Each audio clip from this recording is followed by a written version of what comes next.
Hi, this is Dr. Laara Van Bryce, and I want to welcome you to the Sleep Summit, How to Take Your Night Back Now. And today I'm interviewing Dr. Lee Cowden. So Dr. Cowden is chairman of the Scientific Advisory Board and professor of Academy of Comprehensive Integrative Medicine. He has been board certified as a cardiologist, an internist, and a licensed homeopathic medical doctor. He has co-authored 6 books and is internationally known for his knowledge and skill in practicing and teaching integrative medicine, and he has pioneered successful treatments from cancer, Lyme disease, atherosclerosis, cardiomyopathy, various neurological conditions, silicone implant disease, and other illnesses.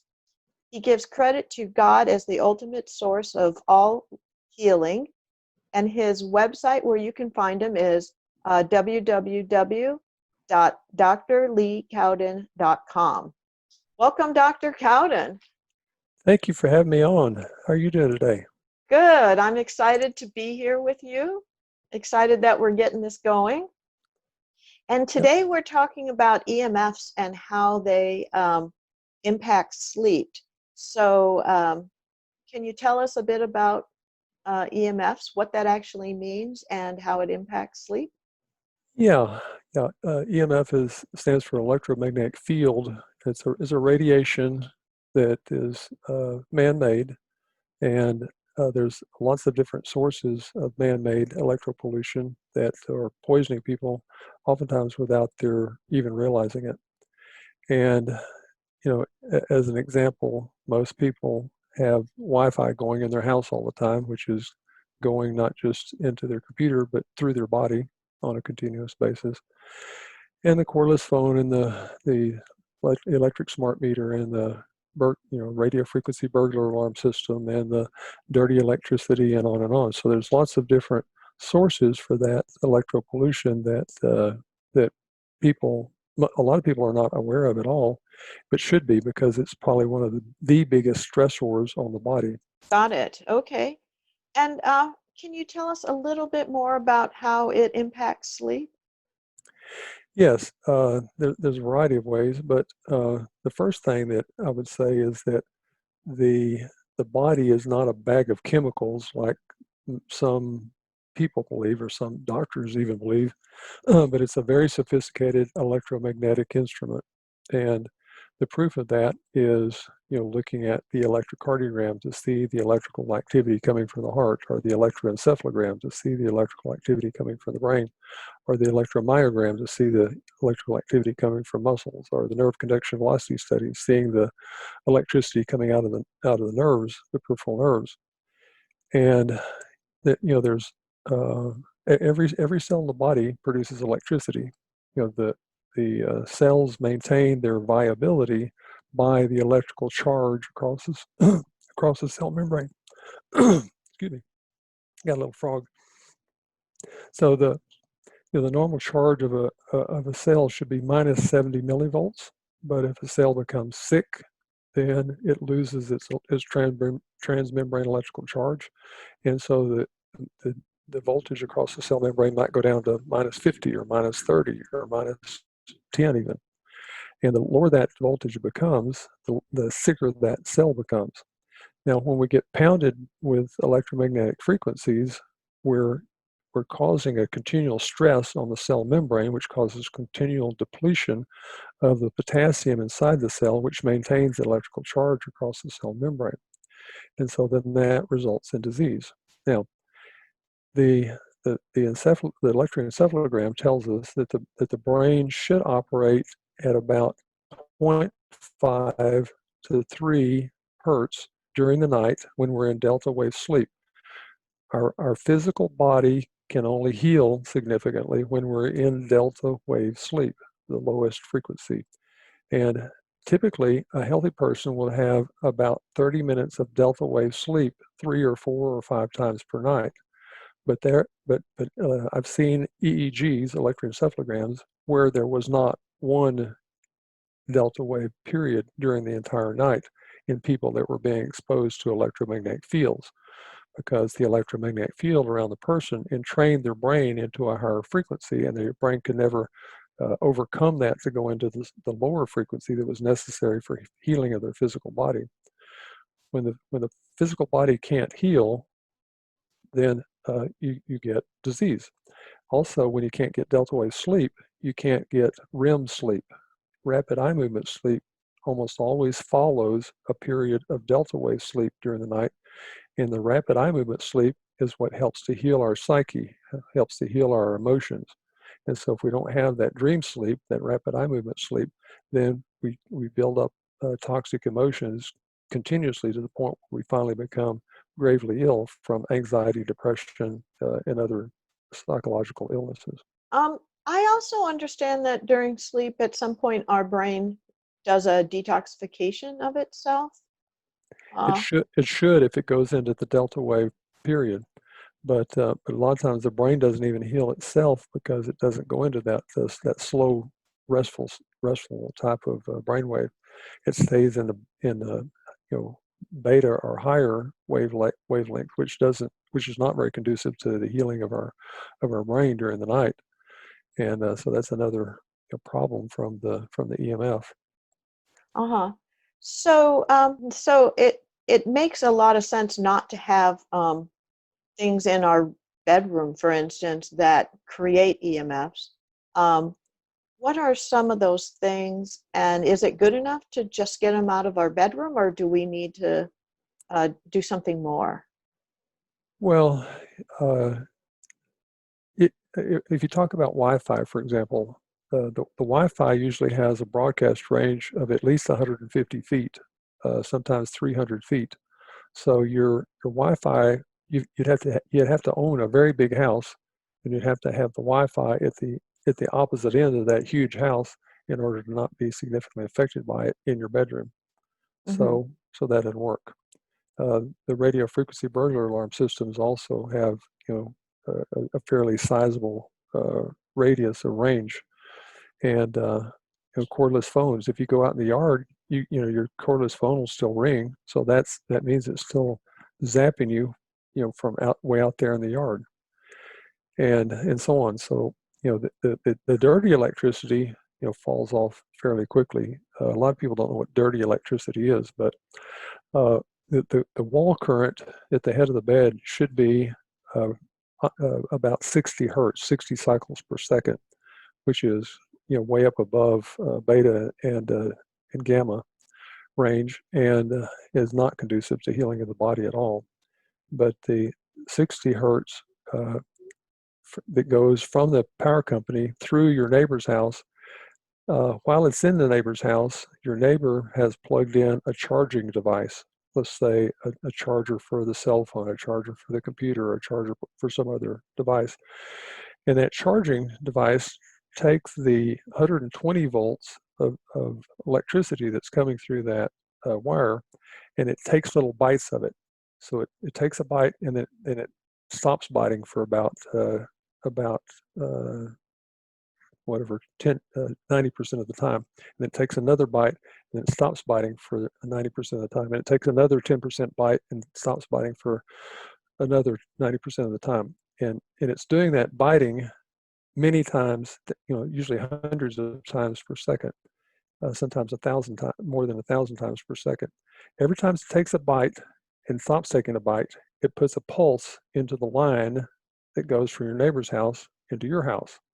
So the frequency at the head of your bed won't be 60 hertz, it'll be a few hundred hertz. And the higher the frequency, the more it distresses the brain. Okay, the further you get above the brain operation wavelengths and frequency, the more disturbing it is to the brain. So your brain should operate, as I said, from 0.5 to 3 hertz for delta, and goes up to about 8 to 12 hertz for alpha, which is the one that is most effective for focus and concentration and reading and understanding and so on.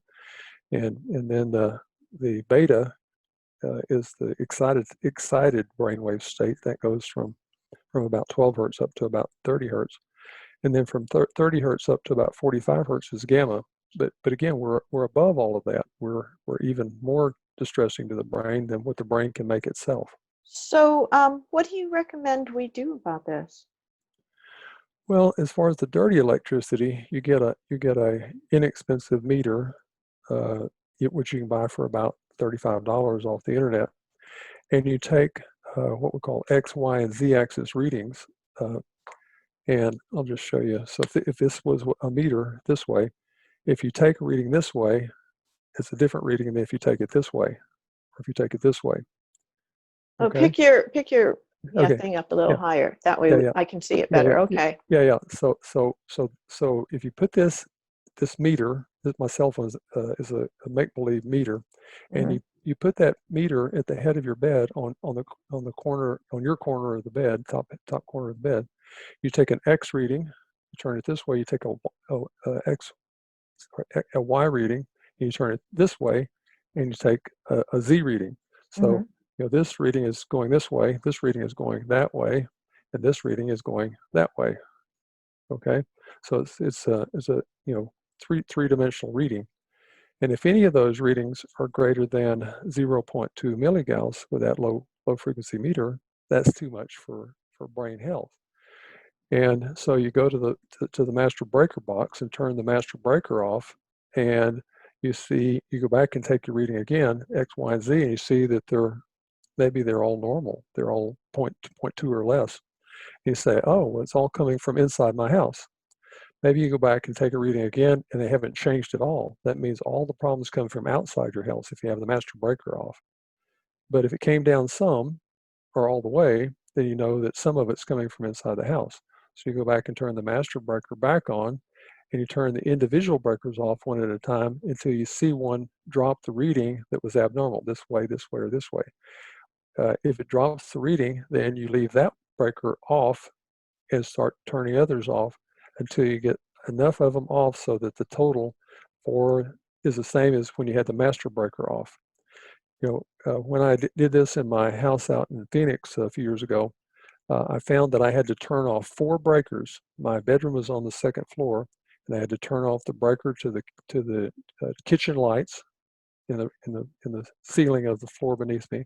I had to turn off the breaker to the master bedroom. I had to turn off the breaker to the master bath adjacent to the bedroom, and I had to turn off the breaker that went to the room that was on the other side of the wall from the head of the bed. So I had to turn off 4 breakers every night in order to get down to that acceptable level. And so I was turning off the dirty electricity every night by turning off all those breakers every night. Now, when it comes to Wi-Fi, if you live in a big enough house, you can probably just turn your Wi-Fi off at night and not be affected so much. But if you open a laptop computer and you see on your laptop computer that you can pick up the signals from 10 other people, in other words, if you had their password, you'd be able to log into their Wi-Fi, then Yeah. you know you're getting zapped by 10 other Wi-Fis. And unless you have some really understanding neighbors, they're probably not going to like you to come knock on the door and say, can you turn your Wi-Fi off now? It's 10 o'clock and it's time to go to bed, right? Totally. Yeah. Okay. So in that case, you need another solution. And, if you live in an apartment, the best solution I've found is a metallized cloth canopy that you put over your bed. If you're on the ground floor, you only need the canopy above and on all 4 sides. If you're on the second floor or any floor above that, you have to have the canopy on all 4 sides, the top, and another piece of cloth that blocks the EMF coming in from below. So the cloth that's on the floor on a second or higher uh, level bedroom, the legs of the bed have to sit on that cloth, and the cloth has to extend out beyond the edge of the bed enough so that the cloth coming down from the ceiling touches the cloth on the floor, so that you have a completely enclosed uh, Faraday cage to sleep inside of. And so this is a way to lower your EMF while you sleep, even if you sleep in an apartment complex with a dozen Wi-Fi's around you. Where do you get one of those? You can buy those online. You can see the different styles on lessemf.com. They have one that I call the TP canopy. The TP canopy has one screw that goes into the ceiling right above the center of the bed, and the whole canopy comes out like this, in a teepee Mhm. fashion. But Yeah. most people that sleep in that say, "Oh, I feel so claustrophobic in this thing. I can't stand it." So they end up, sending it back or selling it, and then getting a box canopy. The box canopy has rails that go along the top sides of the canopy to hold it up in a box fashion. And it has 4 screws that go into the ceiling above each corner of the bed to hold those dowels up there to hang the canopy on. And if you do that, usually you don't feel claustrophobic. It's just like you can sit inside there and you can see a TV through the canopy, so you can actually be watching it. You can put it, you can be inside your canopy, but you can be watching a TV program until you get ready to actually go to sleep. And then you push your brake, what do you call it, power surge protector switch off that the TV is plugged into. And we turn that power switch protector off, then the TV goes dead, and not everything else that's plugged into that power surge protector goes dead. And you don't have to turn off necessarily the breaker that goes to that side of the bedroom. Mhm. Okay. So it's called, you said lessemf.com, Yeah, lessemf.com is one of the websites that has and it's a that. Faraday cage. Well, yeah, it's in the bedding section of the website, and it generically it's called a Faraday cage. Michael Faraday was a brilliant mathematician who, about more than 100 years ago, figured out that you could shield somebody from electromagnetic fields by putting a wire mesh all the way around them. Mhm. Okay, and so this is a metallized cloth. So inside that cloth are very fine silver filaments that are in a mesh fashion to prevent I call it the electromagnetic mosquitoes from getting in. Mhm. Okay, it So, looks it looks a lot like a mosquito net that you might find over a bed out in Africa in the jungle to keep the mosquitoes out. But it's a smaller mesh even than the mosquito nets out there, because if the mesh is not fine enough, it won't filter out the higher frequency electromagnetic pollution. mhm. Is there any other issues with having metal around you all night? Well, yeah. So the metal canopy that's around your bed ideally would be grounded to the earth. That means you put a alligator clip on it, and the alligator clip's attached to a insulated uh, multi-stranded copper wire, and that multi-stranded copper wire is attached on the other end to a properly grounded plug beside your bed. Or if it's not too inconvenient, you run the wire out the window, down the sidewall of the house, and attach it to its own stake in the ground outside the window. And so you're grounding the canopy to the earth so that the EMF doesn't build up in the canopy, and so when you roll over and have to touch the thing during the night, you don't get a static electric discharge. Uh-huh. Well, I assume that there are instructions on YouTube or somewhere like that that teach you how to ground your canopy. Yes, I think I have seen that before. Okay, because I get the concept, but it's also a little Greek to me. Yeah, Yeah. well, yeah, yeah. Most people are not familiar with the effect that electromagnetic energies have on their body because they don't think that way. They're not thinking like electrical engineers, they're thinking like chemists. You know, Mhm. you say, well, I've got this vitamin deficiency or that mineral deficiency, so I'm going to take more of that chemistry and fix that deficiency.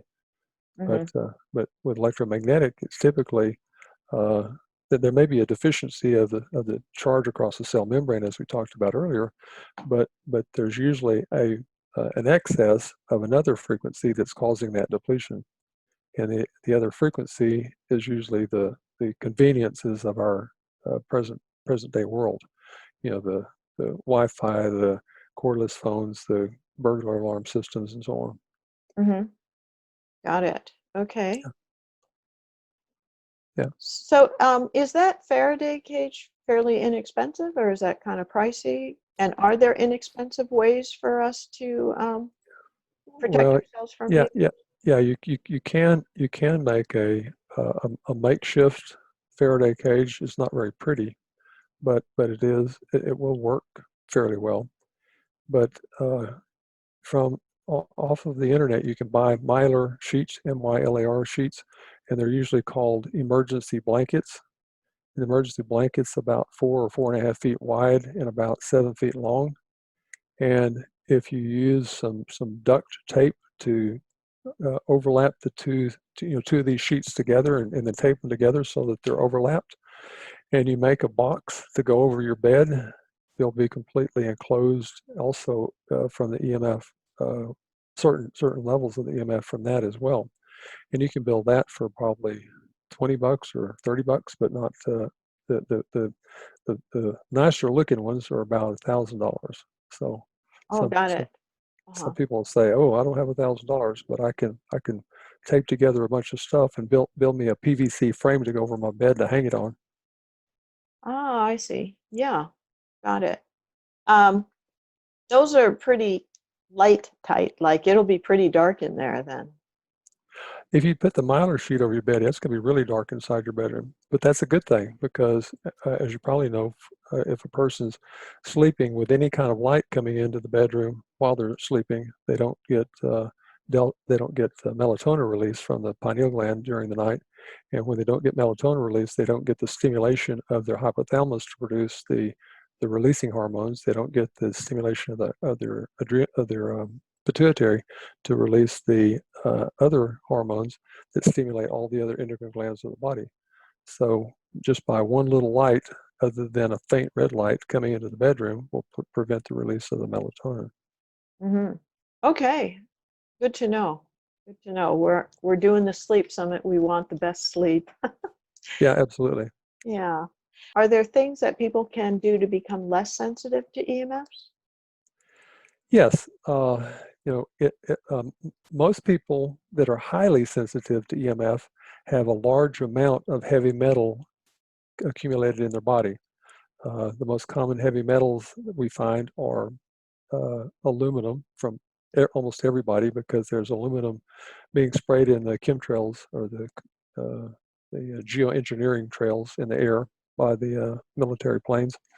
And aluminum is being taken up by the body and creates basically like an antenna inside the body.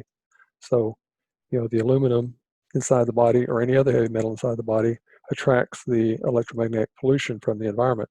A person that has a mouthful of mercury amalgam fillings will also have large amounts of heavy metal in the body that acts like an antenna to pick up that electro pollution from the environment. And so it's good to try to try to do everything you can to get metals out on a regular basis. If you got mercury fillings in your teeth, you're not going to make really good headway on that until you get all the mercury fillings removed from the mouth by a skilled dentist.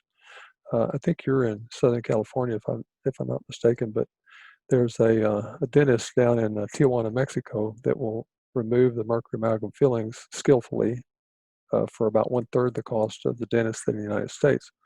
So then that makes it more feasible for people to do. Typically, if you're going to do that, you drive your car or a rental car down to the border and you park it on the U.S. side. You walk across the border and you pick up a cab on the other side, or sometimes Dr. Viafana's office will even send somebody over to pick you up. And they carry you over to the office. You get the dental work done. They carry you back to the border. You walk across again. You get back in your car and you leave.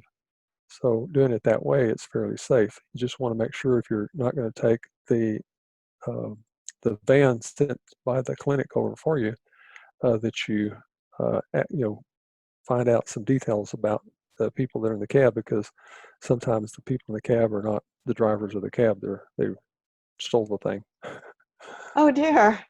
Yeah, What is the name of the dentist or the office name? yeah. The dentist in Tijuana is Dr. Villafana, Villafona, Villafana, and even got his phone number here. If you hold a second, I'll get it for you. Okay. Oh, maybe I won't. Oh yeah, there it is. It's coming up. Thought I turn it completely off. So he has a phone number on the U.S. side that's a San Diego number, 619-819-9217.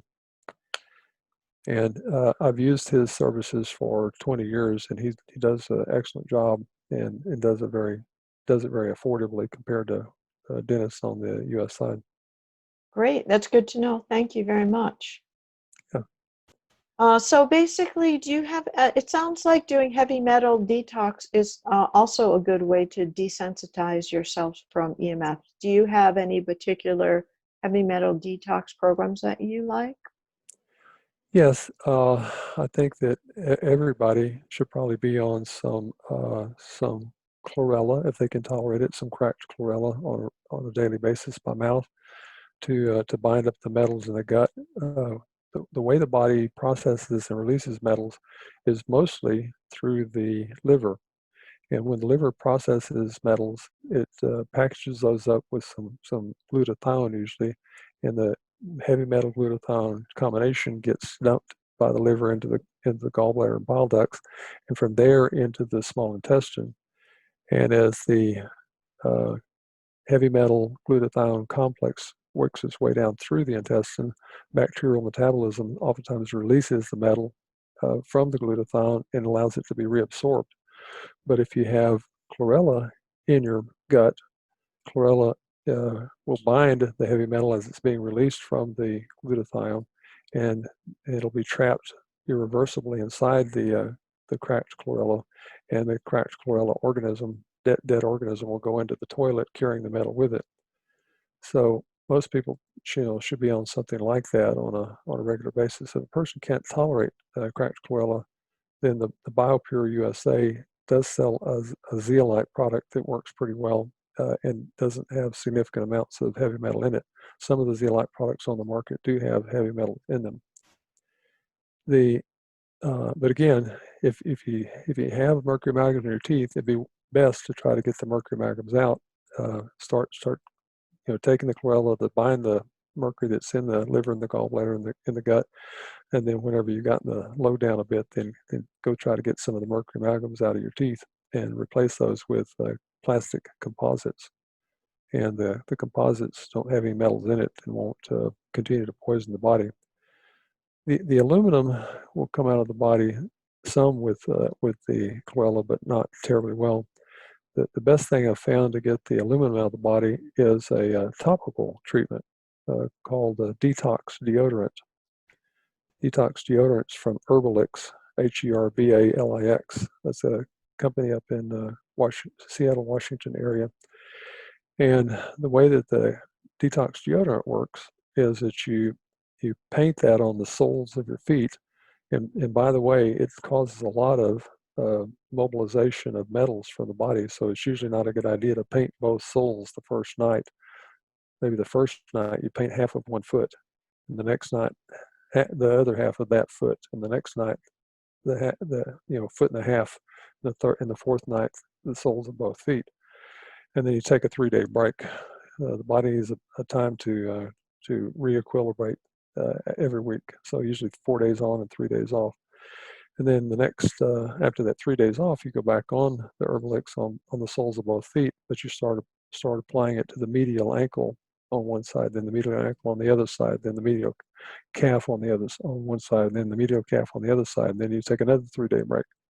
And then you start working your way up the thigh, medial thigh, all the way to the groin crease. But this is mobilizing aluminum out of the lymphatic system into the goo. So every morning when you wake up, you have to get a good kind of rough washcloth, cotton washcloth, and some good quality soap, and really scrub this goo off of your feet or your calves or your thighs, so that you don't reabsorb some of that stuff during the day. Interesting. Okay. Very good to know. Yeah. Is there anything else in particular that you would recommend to patients relative to clearing out EMFs or? Um, Well, yeah, I think that that we're going into a time where the powers to be are saying that they're going to roll out 5G across the country. We already have enough problem, I think, in our country from the 1G and the 2G and the 3G and the 4G that's already being zapped upon us. But the 5G towers are going to be like every 100 or 200 feet. So we're going to get more radiation from that by a factor of 100-fold compared to what we already have. And you think you're in trouble now, wait till that's fully rolled out.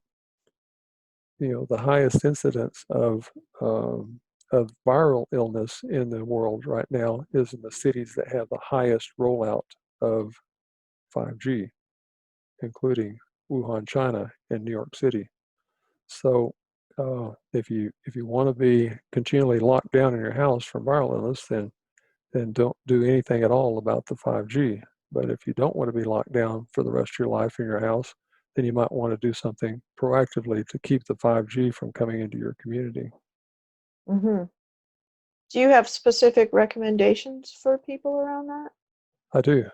Yeah. You know, a single person usually has very little voice, but with a legal instrument that's been drafted by Cal Washington, people can have a very big voice as a single person, and so that's really good news.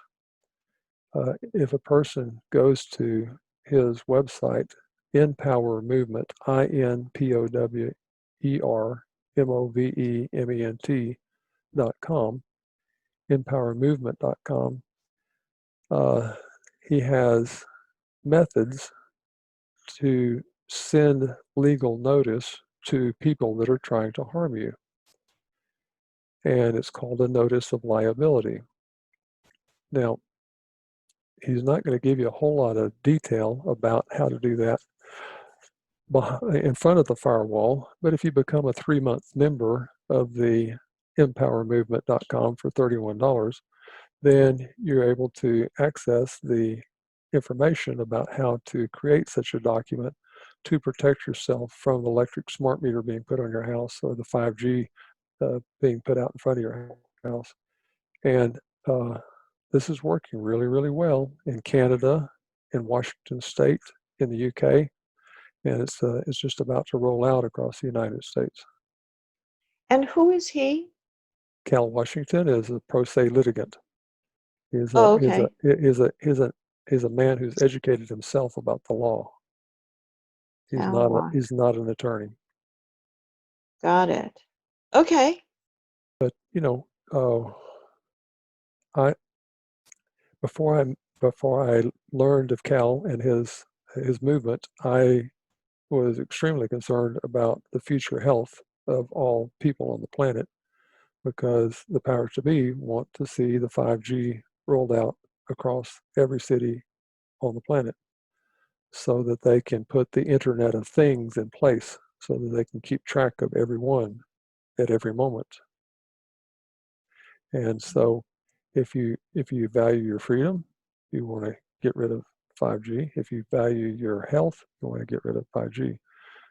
There's no good reason to keep the 5G for the convenience of downloading a movie faster. That is an illogical thing to do. Mm-hmm. I have heard that. Yeah. Yeah, we are in perilous times, beyond a shadow of a doubt, because there's a movement worldwide to have a one world government and to create circumstances that make people believe that they have to have a one world government for their safety protection. But several of the founders of the United States said, if you relinquish some of your liberty in order to have safety, very soon you'll have neither. Mm-hmm. Yeah. Okay. Yeah. So we need to remember the words of those men, because they were very wise men. Either they're very wise or they were listening to the Creator, who's much wiser than all of us. But they were able to put in place a document that survived up to this point. The the Constitution has taken a huge hit in the last couple of months with this COVID thing, taking away all of our freedoms, or trying to. And it's all out of fear. The people are in fear of death, so they agree to safety uh, in giving up many of their freedoms in the process of having some safety. But we know that the researchers, the doctors out there in the field that are treating COVID patients on a regular basis, are using intravenous vitamin C early on and close to zero mortality if you use the intravenous vitamin C early on. If you get COVID at home, take large amounts of vitamin C orally, and you can reduce the incidence of hospital admissions and intensive care unit admissions and ventilator use. So it doesn't have to be terribly complicated. If you're willing to take some zinc and some vitamin D and some vitamin A as well, then you even get better results. But at least vitamin C. Mm-hmm. All right. Anything else you want to add to our conversation? Well, sleep has a lot of different factors that are involved, and a lot of different causations. In the Cowden deep sleep plan that I have been writing and will finish up here shortly, it will have the other things that I think are very important for sleep, so that people that are listening can access that and get more information. But it's too much to try to relay in a 30 or 40 or 50-minute interview. And so that'll be available on drleecowden.com when it's finished. Is there an anticipated date for that? Very soon. I've been working on it. We'll continue to work on it, but I don't want to put it up there until it's really good. But Got it. probably less than a week. Oh, perfect. That would be great. So, tell us about your free gift. Yeah, well, that is the gift, and it's a PDF document that has a lot more information in it about how to improve your sleep. Uh, Insomnia is becoming a greater and greater problem in this country. Every month, every year, and there's lots of reasons. But anyway, in that PDF, people will be able to learn other things that they can do besides turning off the breakers that go to their bedroom and putting the canopy over the bed. And once they have all of that additional information, they should be able to sleep without the pharmaceutical drugs. Insomnia is really truly not a pharmaceutical drug deficiency. It's an imbalance in the body. And if you can identify the imbalances and correct the imbalances, correct the causes of insomnia, then usually insomnia goes away. And so it doesn't have to be complicated. It just has to be thorough. Mm-hmm. Yeah. I was talking to another person from that I was interviewing, and he was saying, years ago we were sleeping, I don't know, 11 hours a day, and now we're down to 6.75 hours a day. And I certainly have found that probably true for me. Like I wake up, right around 7 hours or so. And I'm curious if you have any comments on the shorter and shorter number of hours of sleep that we're getting and why that might be. Well, first of all, you probably need to repeat your question because it was I saw that. bleeped out. So just restate it quickly. So I wanted to ask you about the number of hours of sleep. Like many years ago, um, maybe in our grandparents' time, something like that, people were sleeping maybe 11 hours a night. And now the average number of hours we sleep is 6.75, just short of 7 hours. And I find that to be true for myself, like I'm sleeping about 7 hours. And I just wondered if you had any comments on the incredible, um, shortening of time that we're sleeping. Yes, the, the fewer number of hours has to do with a lot of things. I was raised on a ranch in West Texas, and there was no electricity, no power line going into the ranch. So when the sun went down, we went to bed. When the sun came up, we went back to work. And so it depends on what time of the year it was, how much you slept. Wintertime you slept more, summertime you slept less. But uh, you know, a lot of people are having less sleep because they're not getting into deep sleep. I call it, they might have their eyes closed. They might think they're comatose, but if you do an EEG, you don't see that they're in the delta wave sleep or the REM sleep very much of the night. They're in shallow sleep. And so they're in what I call exhaustion type of sleep, not restorative sleep. And I think this is going to show up with shortening of people's lives very shortly, if it hasn't already. And so it's the loss of the melatonin release. It's the excess of EMF that's disrupting the delta wave frequencies of the brain that have to precede the REM sleep in order to get healing of the physical body and the psyche. And you know, it's not good quality sleep. It's inefficient quality sleep. Mm-hmm. Okay. Anything else that you might No, want to talk about? We're good? no, that's good. Sounds great. Thank you very much. You're welcome. Take All right. care.